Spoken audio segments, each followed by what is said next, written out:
suis Diriata Ndiaye, je suis présidente fondatrice de l'association Résonante, créatrice de l'application mobile Appel, qui est une application destinée aux femmes victimes de violences. L'association Résonante, c'est une association qui s'adresse aux 15-24 ans. L'idée, c'est de les sensibiliser, de les informer sur la question des violences avec des outils adaptés. On utilise beaucoup le numérique. Et puis le deuxième axe, c'est de faciliter la mise en relation entre les victimes, les proches et toutes les solutions existantes, que ce soit les associations, les structures, les dispositifs. Mon engagement, en fait, je pense qu'il vient vraiment du fait d'avoir réalisé que j'avais autour de moi des personnes qui ont aussi été victimes de violences, mais qui ne savaient pas qu'il existait des solutions et qui n'avaient pas eu la même résilience, enfin je pense, que celle que moi j'ai eue. Et c'est vraiment pour toutes ces personnes-là que j'ai décidé de m'engager. Et puis, pourquoi le milieu scolaire? Ça renvoie aussi sur ta propre histoire. C'est que moi, j'aurais bien aimé au lycée qu'on me parle des violences, qu'on me dise que ça existe, qu'on me dise qu'il y a des solutions. Je porte différentes casquettes au sein de l'association Résonante. Alors déjà, il y a toute la partie qui consiste à faire connaître les actions de sensibilisation qu'on met en place. Et puis, j'ai aussi un rôle d'intervenante. Donc auprès des publics, que ce soit par le biais du spectacle de sensibilisation et toute la partie atelier d'écriture. En France, sur la question des violences sexuelles, par exemple, on est à chaque année 84 000 femmes victimes de violences sexuelles et 135 000 filles. Avec Résonante, ce qui est intéressant, c'est qu'on s'adresse à ce jeune public qui, depuis des années, ne se sent pas concerné par les violences parce que les campagnes de sensibilisation n'étaient pas adaptées à ce public ou les outils utilisés n'étaient pas assez impactants. La première chose qu'on fait, c'est vraiment d'expliquer les différentes définitions des violences. Parce qu'on se rend compte qu'il y a plein de jeunes filles qui vivent des violences, mais étant donné qu'elles n'en connaissent pas les définitions, elles ne réalisent même pas que ce qu'elles vivent n'est pas normal. Et c'est aussi le rôle qu'on joue avec Résonante. J'ai l'exemple d'une jeune fille qui avait vécu un viol, et étant donné que ça ne s'était pas passé dans la rue par un inconnu, pour elle, ce n'était pas un viol. Et donc on se dit qu'il y a quand même beaucoup de travail à faire.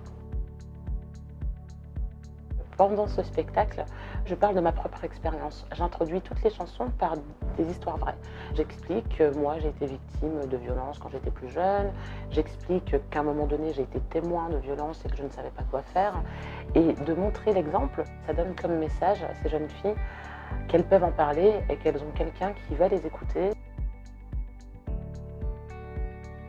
La deuxième partie de ce dispositif, c'est de mener des ateliers d'écriture avec ces publics, et c'est souvent en écrivant qu'on reçoit les témoignages des jeunes femmes victimes de violences. C'est après avoir sensibilisé et échangé avec plus de 20 000 jeunes qu'est arrivée l'idée de l'application mobile. L'application Appel est une application qui est gratuite. Elle a 3 fonctionnalités. Elle permet d'alerter ses proches en cas de problème. En appuyant sur la touche alerter, les 3 personnes de confiance peuvent suivre la position GPS en direct de la personne qui est alertée et entendre en direct tout ce qui se passe. La deuxième chose, c'est qu'on peut entrer en contact avec toutes les associations présentes au niveau local, que ce soit pour de l'hébergement d'urgence, que ce soit un numéro d'écoute, que ce soit un accompagnement psychologique, un accompagnement judiciaire. Et puis la troisième touche permet de s'informer sur ce que sont les violences et les solutions existantes.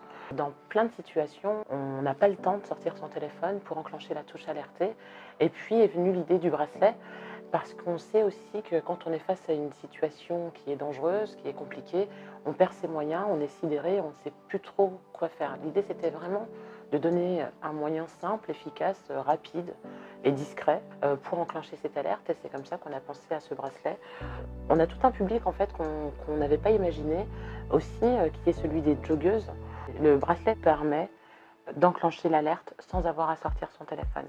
Et en cas de problème, en faisant un appui long sur ce bracelet, les 3 personnes de confiance reçoivent une alerte. Elles vont pouvoir entendre en direct ce qui se passe.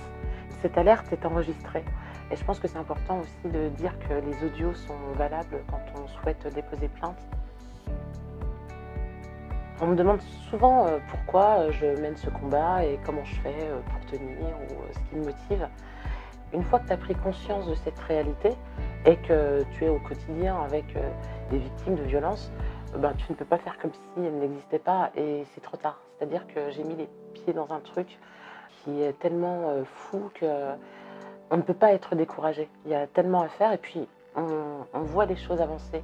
Et le fait que ça fonctionne, en tout cas qu'on arrive à atteindre nos objectifs, c'est vraiment quelque chose dont je suis fière. Et je suis aussi fière d'avoir créé la première application destinée aux femmes victimes de violences. C'est souvent le même message que je souhaite porter, il est très simple, c'est « tu n'es pas seule ». Elle est tellement importante à entendre quand tu es une victime. Une fille m'a contactée en disant « on a fait un atelier d'écriture ensemble, je suis la jeune fille qui s'est mise à gribouiller sur sa feuille et à qui tu as dit qu'elle n'était pas seule ». Et en fait, tout a changé à partir de ce moment-là. Donc ce message « tu n'es pas seule », c'est mon message.